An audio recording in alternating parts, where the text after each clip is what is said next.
Hello everyone, welcome to tech Sharmit.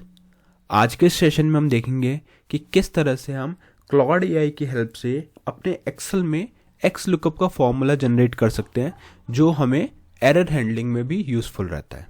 ठीक है, तो इस सेशन में देखेंगे कि कैसे क्लॉड एआई को हम यूज़ करें अपने डेटा के लिए, और उस डेटा के बेसिस पे हम एक्स लुकअप का फॉर्मूला क्रिएट करें और ऐसा फॉर्मूला क्रिएट करें जो उसकी एरर को भी हैंडल कर सके। ठीक है, कई बार हमारे पास डेटा इनकंसिस्टेंट होता है या डेटा अवेलेबल नहीं होता, तो उस सिचुएशन में अगर हमें कभी एक्स लुकअप फॉर्मूला को यूज़ करना है तो वो कैसे करेंगे। बट ये सेशन शुरू करने से पहले जस्ट एक रिकमेंडेशन है कि अगर अभी तक आप लोगों ने पहले वाले सेशंस नहीं देखे हैं तो आप पहले उनको देख सकते हो, क्योंकि जो पूरी प्लेलिस्ट है एक प्रॉपर सीक्वेंस और सिंक में है। तो अगर आप उसको सिक्वेंशियली फॉलो करोगे तो और भी ज़्यादा ईजी रहेगा आप लोगों के लिए ऑनगोइंग टॉपिक को समझना और उसको इम्प्लीमेंट करना, क्योंकि अभी के लिए हमारी मेन प्रायोरिटी यही है कि कैसे हम एक्स लुकअप को समझें। बट उससे पहले हमने पुराने वाला मेथड भी देखा था जहाँ पे हमने बात करी थी वी लुकअप की, है ना।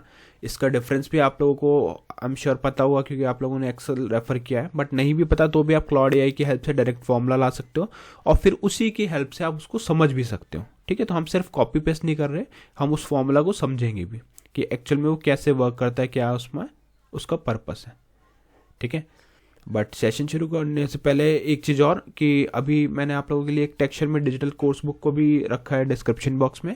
वहाँ पे आपको 3500 से ज़्यादा सेशंस मिलेंगे जो सबके लिए फ्रीली अवेलेबल है, हिंदी और इंग्लिश दोनों लैंग्वेजेस के अंदर। तो जैसा भी आपका रिक्वायरमेंट हो उस अकॉर्डिंग आप उस कंटेंट को कंज्यूम कर सकते हो। ओके, ऑल राइट, तो अभी स्टार्ट करते हैं। देखो, पहली हमारी जो शीट है, पहला जो टैब है उसको हमने नेम दिया सेल्स टैब। ठीक है, इसमें हमने सेल्स डेटा को स्टोर किया हुआ है, जैसे order ID, product ID, quantity और एक यूनिट प्राइस का ब्लैंक कॉलम रखा है। ठीक है, यही डेटा हमने लास्ट सेशन में भी यूज़ किया था, तो उसी को हम समझ रहे हैं जिससे कि और बेटर वे में चीज़ों को पता लगा सकें। अब देखो यहाँ पे क्या है, P108 एक आईडी है ना। इस आईडी का हमारे पास डेटा जो है वो मिसिंग रहेगा कहाँ पे, हमारे मेन टेबल में, मतलब प्राइस लिस्ट टेबल में। अब मैं जाता हूँ आपके सेकंड टैब में जहाँ मैंने प्राइस लिस्ट लिखा हुआ है। तो प्राइस लिस्ट टेबल में अगर आप देखोगे तो 101, 102, 103, 4, 5, 6, खाली 101 से 106 तक का डेटा हमारे पास अवेलेबल है। बट यहाँ पे अगर आप देखोगे तो 108 भी है, 107 भी है, मतलब ये डेटा उसको नहीं मिलेगा। अब क्वेश्चन आता है कि इस सिचुएशन में अगर मैंने कोई वी लुकअप फॉर्मूला लगाया और उसको ड्रैग कर दिया तो वो इस जगह पे ब्रेक कर जाएगा, क्योंकि उसको वो रिकॉर्ड नहीं मिलेगा और वो एरर देगा, राइट। तो इसका मतलब है कि वी लुकअप वहाँ पे आप यूज़ नहीं कर पा रहे। और वैसे भी हम एक्स लुकअप के ऊपर जाएंगे क्योंकि वो एडवांस है वी लुकअप के कंपैरिजन में। तो उस चीज़ को समझने के लिए अब हमें क्या करना पड़ेगा, एक ऐसा फॉर्मूला बिल्ड करना है जो फॉर्मूला ब्लैंक या एरर कंडीशंस को भी हैंडल कर सके। ठीक है, तो अब जो हम प्रॉम्प्ट लिखेंगे वो बिल्कुल उसी अकॉर्डिंग लिखेंगे कि कैसे हम उसको हैंडल करते हैं। तो उसके लिए पहले डेटा समझ लेते हैं। पहली शीट है हमारे पास जो है, इसको थोड़ा सा स्क्रॉल अप करते हैं जिससे कि आपको सेल्स भी प्रॉपर दिखे साथ में। तो इसको मैं स्क्रॉल अप करता हूँ ये यहाँ तक। ठीक है, तो हमारा पहला जो टेबल है उसमें हमने ऑर्डर आईडी रखा हुआ है, प्रोडक्ट आईडी, क्वांटिटी और यूनिट प्राइस। और हमारी रिक्वायरमेंट क्या है कि जो सेकंड शीट है वहाँ से प्रोडक्ट आईडी के बेसिस पे ये यूनिट प्राइस को लेकर आए और यहाँ पे स्टोर करें। ये चीज़ हमने लास्ट सेशन में भी की थी, बट इसमें डिफरेंस क्या है, इसमें डिफरेंस ये है कि यहाँ पर हम एक्स लुकअप का यूज करेंगे और वो एक्स लुकअप क्या करेगा, जो भी वैल्यू यहाँ पे उसको नहीं मिलेगी, एरर आएगा तो उस एरर को भी हैंडल कर लेगा। ठीक है, और भी बहुत सारे वेरिएबल्स होते हैं एक्स लुकअप के, बट अभी हम एक्सेल को उतना ज़्यादा स्टडी नहीं कर रहे हैं जितना हम क्लॉड कम हेल्प ले रहे हैं कि टाइम कम लगे और क्लॉड के बेसिस पे हम चीज़ों को सीख सकें। ठीक है, तो अभी यहाँ तक क्लियर है। अब नेक्स्ट हम क्या करेंगे, सिंपली जाएंगे हमारे इस सेकंड टैब पे। सेकंड टैब में हमने प्राइस लिस्ट को स्टोर किया हुआ है ना। और प्राइस लिस्ट में क्या है, हमारे पास प्रोडक्ट आईडी है, प्रोडक्ट नेम है, प्रोडक्ट और यूनिट प्राइस है। और जो चीज़ मैंने आपको हाईलाइट की वो है कि 107 और 108 का डेटा हमारे पास नहीं है। तो फिर भी देखना उस सिचुएशन में वो एरर नहीं देगा, वो उस चीज़ को हैंडल कर लेगा। ठीक है, तो रिक्वायरमेंट क्लियर है। अब हम क्या करेंगे, एक प्रॉम्प्ट लिखेंगे और उस प्रॉम्प्ट की हेल्प से ये पूरा टास्क कंप्लीट करवाएंगे। तो क्लॉड हमें क्या करेगा, दो काम करके देगा। एक तो हमारा टास्क खुद ही कंप्लीट करेगा, दूसरा हमें एक वो फॉर्मूला भी दे देगा तो फॉर एग्जांपल अगर आप किसी ऐसे डेटा पे काम कर रहे हो जो आप एआई को शेयर नहीं कर सकते, क्योंकि अभी हम फ्री वर्जन यूज़ कर रहे हैं, पेड वर्जन में तो शायद हो सकता है आपको आपके क्लाइंट ने अलाउ किया हो, बट अगर आप फ्री वर्जन यूज़ कर रहे हो और वहाँ पे अगर आपको डेटा शेयर नहीं करना, तो आप इस तरह से अपनी रिक्वायरमेंट के अकॉर्डिंग पहले एक सैम्पल डेटा बना सकते हो, फिर उस डेटा को शेयर कर सकते हो क्लाउड में, वो एक फॉर्मूला जनरेट करेगा और उस फॉर्मूला को आप डायरेक्टली यूज़ करके अपने एक्चुअल डेटा में यूज़ कर सकते हो।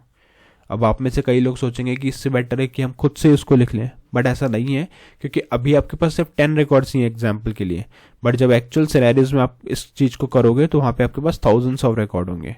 तो वहाँ पे ये अगर क्लाउड आप यूज़ करोगे तो बहुत ही ईजी वे में आप चीज़ों को इम्प्लीमेंट कर पाओगे बहुत कम टाइम में। ठीक है, इसीलिए हम डिटेल प्रॉम्प्ट लिखते हैं। तो डिटेल प्रॉम्प्ट लिखना बिल्कुल गलत नहीं है, नॉर्मल प्रॉम्प्ट से आपका टास्क जरूर हो जाएगा, बट उसमें चांसेस ऑफ एरर रहेंगे। बट अगर आपने डिटेल्ड प्रॉम्प्ट लिखा है तो वहाँ पे चांस ऑफ एरर बहुत कम रहेगा, प्लस आपका एआई मॉडल भी बहुत ही बेटर वे में वर्क करेगा। ठीक है, तो अभी देखते हैं प्रॉम्प्ट की, इसके लिए प्रॉम्प्ट कैसे लिखते हैं। तो मैंने यहाँ पे सबसे पहले इसको एक रोल असाइन किया कि act as a Microsoft Excel expert and perform the following task.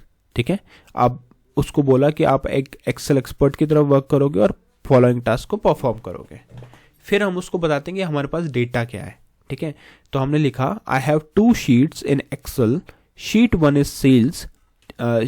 Is sales table with order ID, product ID, quantity and empty unit price column. Sheet 2 is price list with product ID, product name, unit price.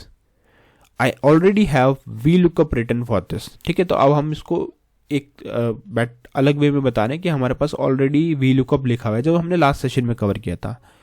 Convert it into XLOOKUP formula with proper error handling.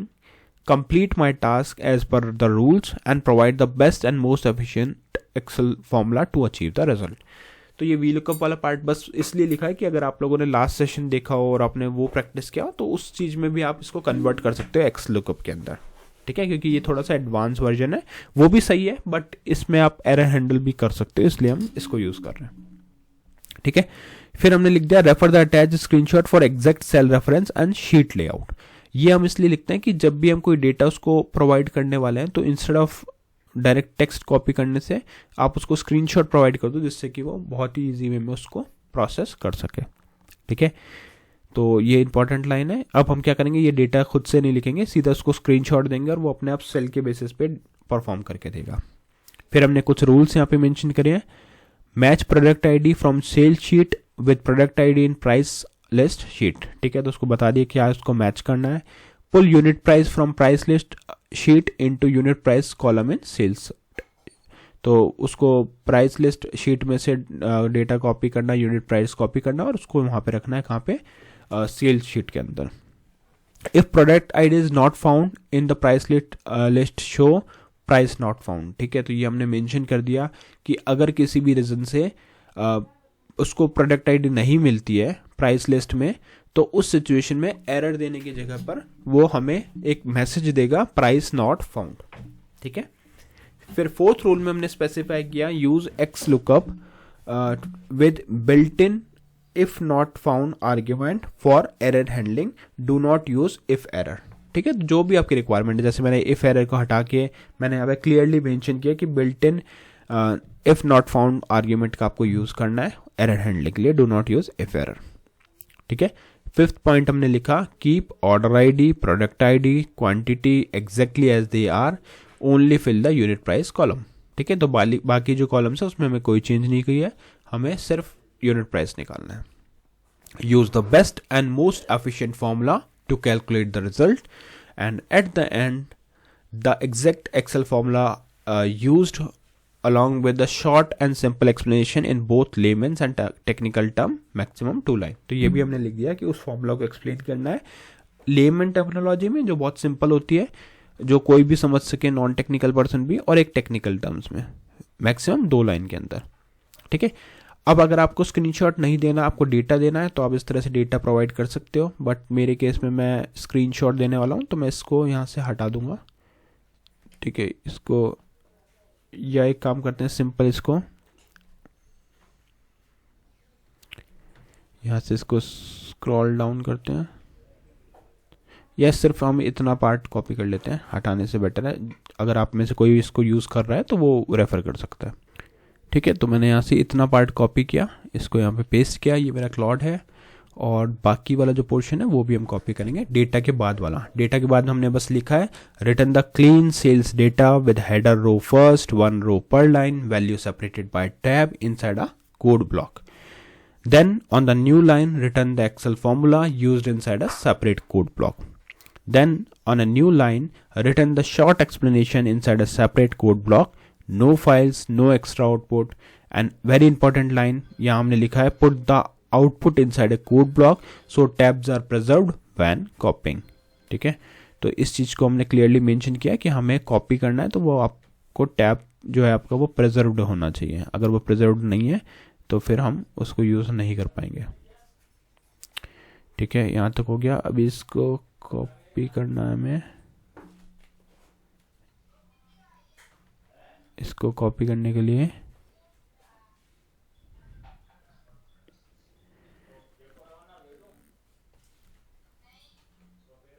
इसको यहाँ से copy करते हैं, यहाँ पे paste करते हैं और यहाँ से इसको करेंगे स्क्रॉल डाउन। इसको कॉपी किया हमने, कॉपी एक काम करते हैं, इसको यहाँ पे डायरेक्ट पेस्ट करते हैं और यहाँ से इसको करते हैं यहाँ से कट करने के बाद में सिंपली हम इसको इधर यहाँ से स्क्रॉल करेंगे ऊपर और स्क्रॉल करने के बाद में एक्चुअल में मैं डिलीट की प्रेस नहीं कर सकता, अदरवाइज़ वो मेरा रिकॉर्डिंग ऑफ कर देगा, इसीलिए मैं ये सब मैनुअली कर रहा हूँ। ठीक है, अदरवाइज आप डायरेक्टली, हाँ यहाँ तक क्लियर है। अब क्या करना है, हम इसको रेफरेंस के लिए एक्सेल शीट देना है, वो बहुत इंपॉर्टेंट है, अदरवाइज ये वर्क नहीं करेगा, राइट। तो उसके लिए हम चलते हैं अपने टैब्स पे और 1 by 1 स्क्रीनशॉट दे देते हैं उसको। तो टैब 1 पे आ गए, ये टैब 1 है, यहाँ से इसको करा कॉपी और कॉपी करके यहाँ पे इसको पेस्ट किया। फिर हम जाएंगे सेकंड प्राइस लिस्ट टैब पे और प्राइस लिस्ट टैब पे जाके इसका स्क्रीनशॉट हम इसको दे देंगे। तो दोनों स्क्रीनशॉट हम देंगे। अब इस स्क्रीनशॉट से फ़ायदा क्या होगा कि उसको सेल्स पता है कि कौन से A17 में क्या डेटा है, B18 पे क्या है, तो वो अपने आप से समझेगा कि कौन से सेल में क्या फॉर्मूला लिखना है और आउटपुट देगा। मैंने एंटर प्रेस किया, कुछ सेकंड्स में ये आपको डेटा ला के देगा। ये चेक कर रहा है आपकी फाइल्स को और प्रॉम्प्ट को, जो भी अटैच स्क्रीनशॉट है उसको, और उसको सारी इन्फॉर्मेशन मिल गई जैसा अपन ने उसको बताया था। तो इन्फॉर्मेशन क्या क्या उसने निकाली वो निकाला, प्लस इसने फॉर्मूला बिल्ड करना स्टार्ट कर दिया। ठीक है, तो फॉर्मूला आ गया हमारे पास, डायरेक्ट फॉर्मूला यहाँ पे हमारे पास आ गया। तो इसको करेंगे कॉपी, चलते हैं एक्सेल पे, यहाँ पे जाके इसको करेंगे इस जगह पे पेस्ट। तो 7500 इसको पूरा करेंगे ड्रैग एंड ड्रॉप। तो ये देखो बिल्कुल परफेक्टली इसने अपना पूरा डेटा एनालाइज किया, और जहाँ भी उसको जैसे 107 पे प्राइस नहीं था तो प्राइस नॉट फाउंड, 108 पे नहीं था नॉट फाउंड, और 101 पे इसको 75000 डालना था तो वो डाला इसने। ठीक है, वैसे 102 पे अगर आप देखोगे तो 25000 रहेगा, 1022500। ठीक है, तो इस तरह से ये वर्क करता है। अभी अगर आप ढंग से देखोगे तो इसने यहाँ पे आपको आउटपुट की जगह पे फॉर्मूला ही लिख दिया है ना। तो ये इसने आपको बताया कि कौन से सेल में आपको क्या रखना है, और अगर आपको इसको बिल्कुल टास्क कंप्लीट ही करवाना है तो आप सिंपल बोलोगे do not provide formula just complete my task, तो वो उसको कंप्लीट कर देगा। ठीक है, कई बार ये हेलुसिनेट कर जाता है तो चीज़ें हमें खुद से मॉडिफाई करनी होती हैं। साथ में हमने ये भी बताया कि लेमन टर्म में क्या इसका एक्सप्लेनेशन है, find the product ID from this order in the price list shift sheet and return it's price, if not found show price not found. Technical इसका क्या हो गया, XLOOKUP सर्चेस B22 को वो सर्च करेगा प्राइस लिस्ट के इस column में और रिटर्न करेगा matching value from price list this. ठीक है, fourth argument handle the missing matches natively without if error. ठीक है, तो वहाँ पे इफ एरर हम यूज नहीं कर रहे हैं। ठीक है, और एक इसने नोट भी दिया है, these are the IDs for which data is not found so it returns price not found. Clear? तो आई होप आज का ये सेशन क्लियर हुआ होगा। नेक्स्ट सेशन में हम बाकी टॉपिक डिस्कस करेंगे। So thank you for watching tech share में।